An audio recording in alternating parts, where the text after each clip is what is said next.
One potato, two potato, snuff film.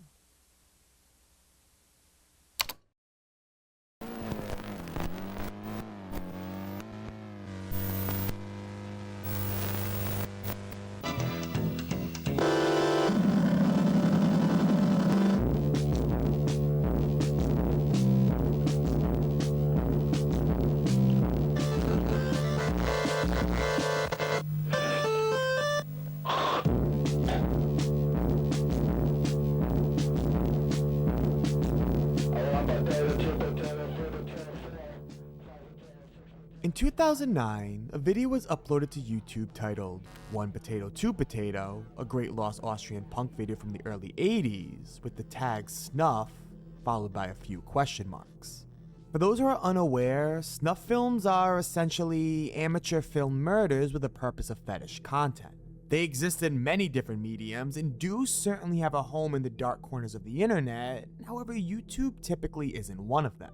Although some videos may occasionally slip through the cracks, YouTube's community guidelines strictly prohibit such videos. Which is why a snuff film posted 15 years ago with 250,000 views still remaining on the platform just seems a little unlikely.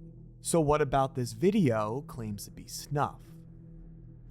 Well, the 3-minute long video features a rendition of the child nursery rhyme One Potato, Two Potato in a niche punk rock type of style.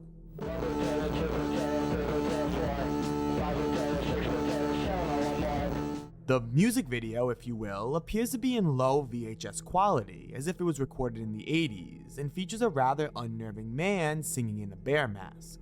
It's odd, sure, but it's really nothing more than just unnerving visual soup. A collection of seemingly random characters and scenes that give off an aesthetic semi-popular in this niche. However, towards the end of the video, things get a little disturbing. The main character changes his costume to that of a mummy, and slowly begins killing off all of the other characters who appeared in the video. We even get glimpses of their seemingly dead bodies as the mummy places animal masks on their corpses.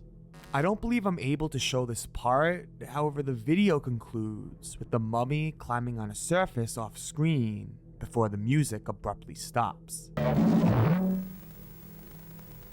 appearing as if this character took his own life.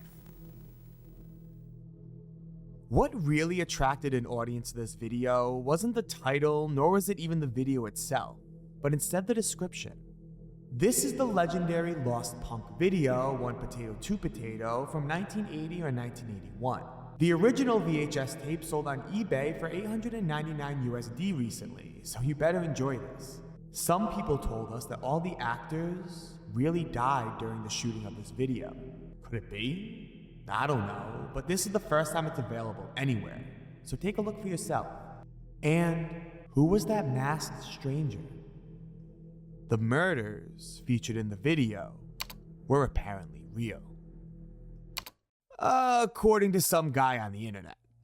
The support behind all of these accusations never really went much further than this. However, there also wasn't any direct proof it was fake either. Over the years, it kinda just floated in the purgatory of internet oddities as something that's likely not real, but very well unnervingly could be. And that place is honestly where this video thrived the most. I attempted to do some research on this video, however nothing appeared. There was a few Reddit posts that discussed the unnerving nature of this upload, however besides for this, there was really no useful discussions that proved helpful. I did, however, do some research on the actual song and made an interesting discovery. Yes, One Potato, Two Potato is a child nursery rhyme, however in 1966, a garage rock band named The Elite made a rendition of the song that sounds oddly familiar.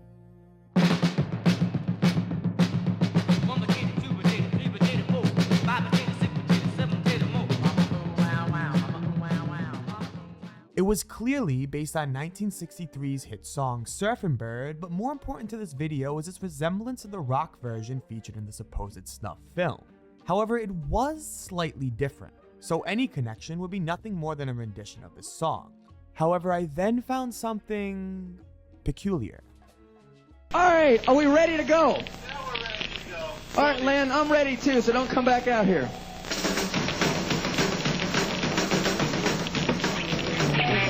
potato, 2 potato, 3 potato, 4, 5 potato, 6 potato, 7 potato.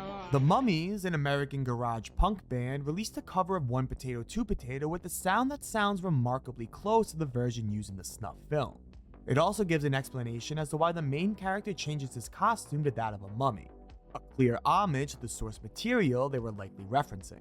However, there is one major plot hole in the whole story that pretty much compromises the validity of the entire thing. The Mummies released their version in 1996, almost 2 decades after the supposedly Snuff film was apparently recorded.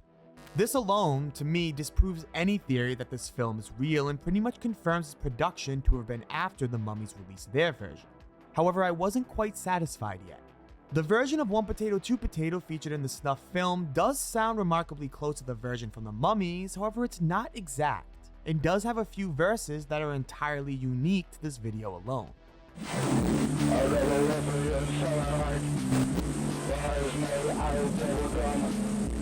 Yes, the dates might not line up correctly, however all information regarding this video was purely speculation. Remember, it was reportedly bought on eBay. However, amongst the wasteland of information available regarding this video, I did find an article written by Dangerous Minds, a popular disturbing media blog that wrote a piece about 1 Potato 2 Potato in 2010. Labeling itself as a Dangerous Mind exclusive, the article claims that the owner of the blog obtained a copy of the video from black market sources in Turkey, and after consulting with their legal team, they have decided to share the film with its audience. It also claims that rumors of 1 Potato 2 Potato's existence flourished within the Snuff underground. However, nobody had actually seen it. The film suddenly surfaced in December of 2008 on eBay and was quickly snapped up by a mysterious Austrian collector of the bizarre and occult. The article really makes no sense, as the video was publicly available a year before this article was written, and claims that legend of this video floating around the internet before its release is nowhere to be found. However, oddly enough, at the bottom of this article was a thank you to a man by the name Albert Dirt, a composer, a DJ, and more reassuring, the creator of 1 Potato 2 Potato. The following rumors are true. In 2008, I made a short film by the name of 1 Potato 2 Potato. In early 2009, a VHS tape containing the video was auctioned on American eBay for $899, advertised as Great Unknown KBD Austrian Punk VHS 1981, and surfaced on YouTube some months later.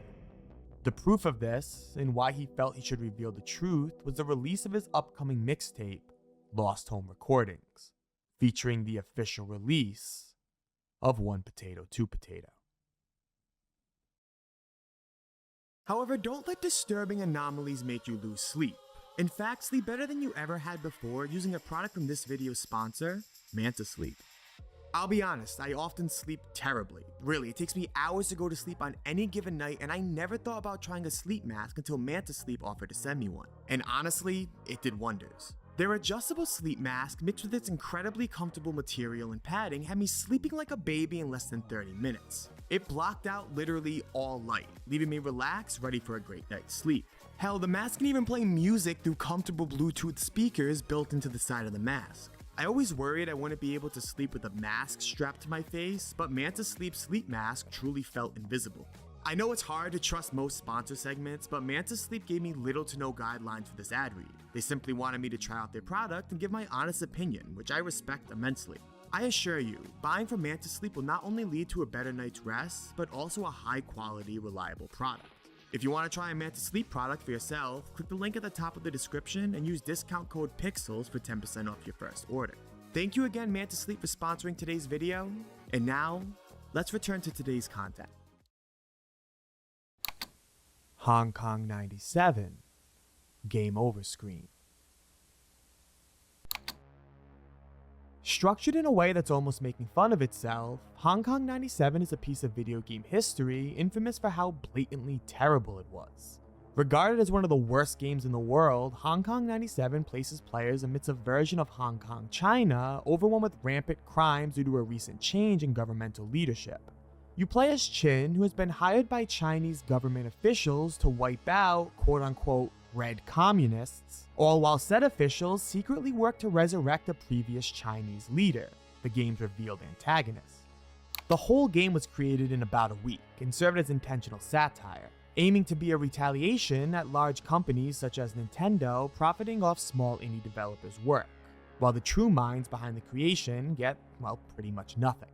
However, within a sea of crude humor and grotesque visuals lied an unnerving mystery that left many players concerned since its initial release.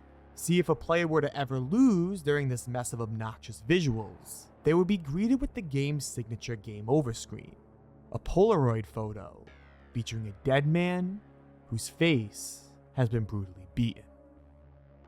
Obviously, this has to be fake, right?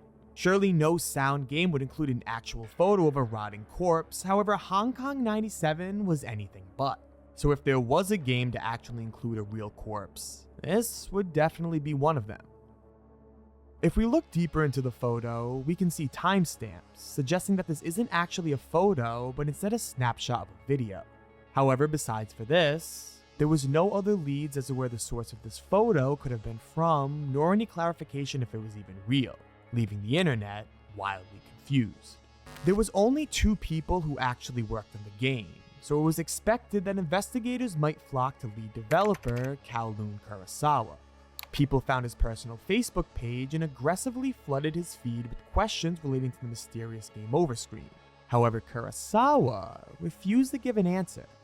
The increased traffic in the mystery even led Kurosawa to be interviewed, addressing the questions, however again, oddly refusing to give an answer.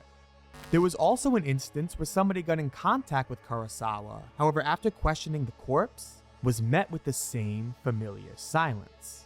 This was undoubtedly odd, as Hong Kong 97 had plenty of adult material and seen some other disturbing works of media.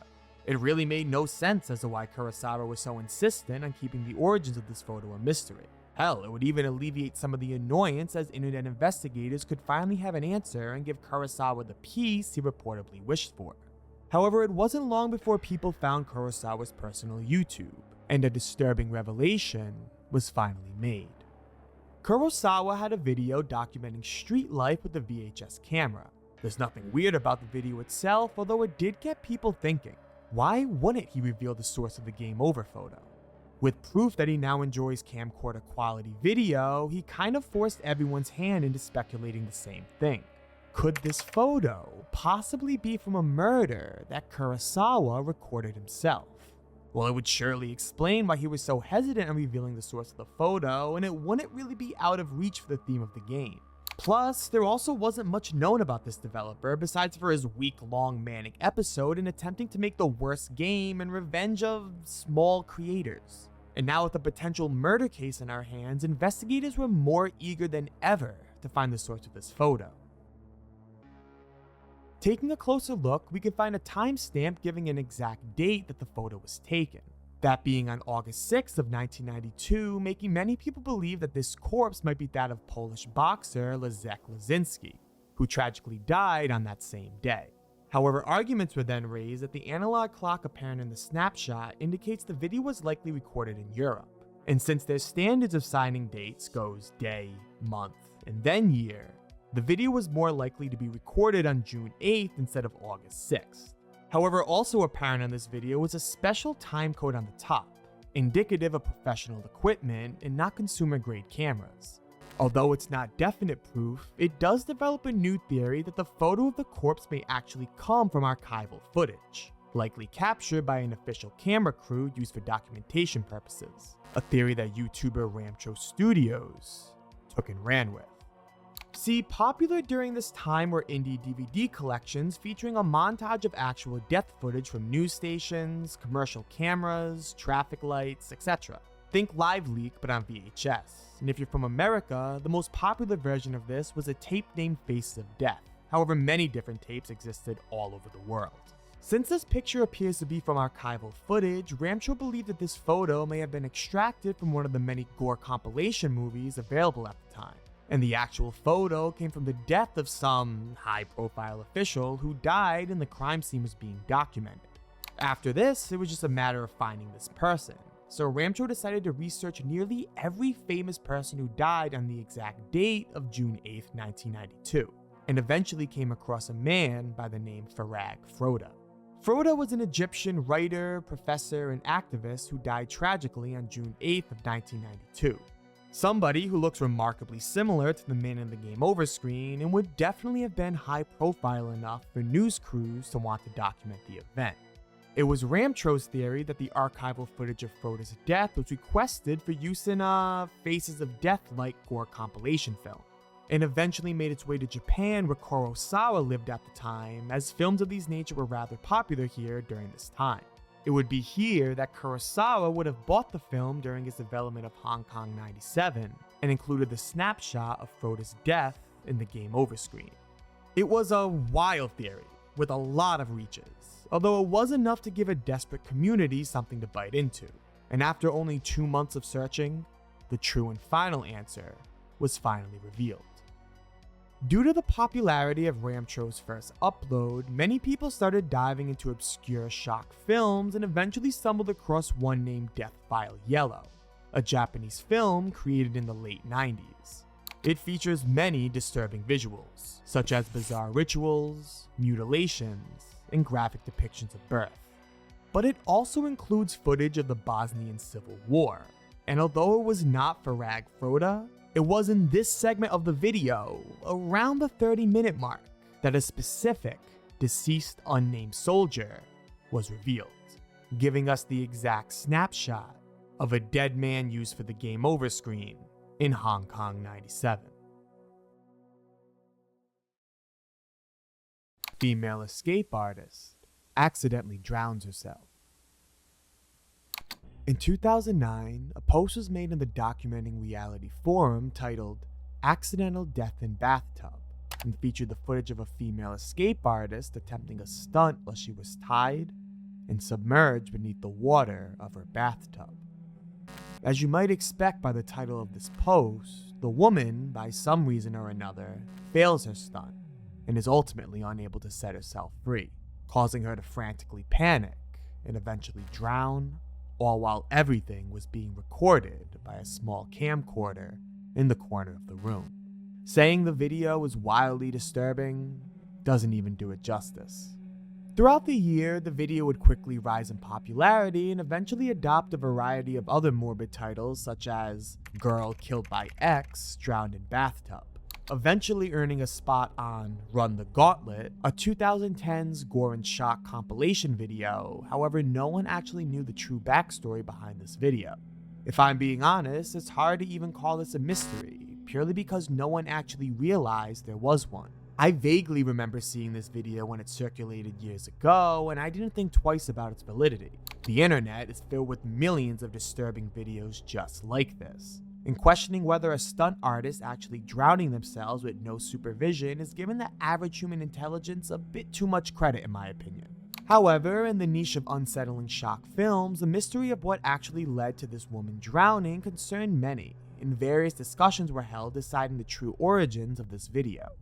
Eventually, one woman chimed in on a forum post that's no longer available, claiming that she's seen the videos of this person before, labeling them as an asphyxiation artist who creates fetish content. However, her initial claim was met with heavy skepticism. As a result of her being heavily involved in this type of niche, she quickly created a Google group which she posted various videos of this person performing different deadly stunts, all where they seemingly die in the end, giving pretty much indisputable proof that the accidental drowning video was in fact fake the entire time. However, where this gets more interesting is when the fan created another Google group that actually included the artist who made the video. It turns out it's not only fake, but it's not even a woman drowning in the bathtub. The person featured in the video, who goes by Magayo, sorry if I'm pronouncing that incorrectly, was a Japanese man who specialized in death-related fetish content, and the discussions available in the Google group still remain available today. Hello, I'm Magayo. I tried to act out various deaths, but I wasn't impressed, so I filmed the compressed death. It's the same as always, but please take a look. You can even find a thread posted by Magayo himself where he links 3 videos he created. One where he dies in a bathtub, and others that act out the aftermath of decomposition over the course of various weeks. It's really odd stuff, but hey, who am I to judge someone's kinks? It turns out that nobody was harmed in the making of this video, making it extremely ironic that it grew in popularity by its inclusion in an otherwise real famous shock video. If you're interested, you can even take a look at this Google group today.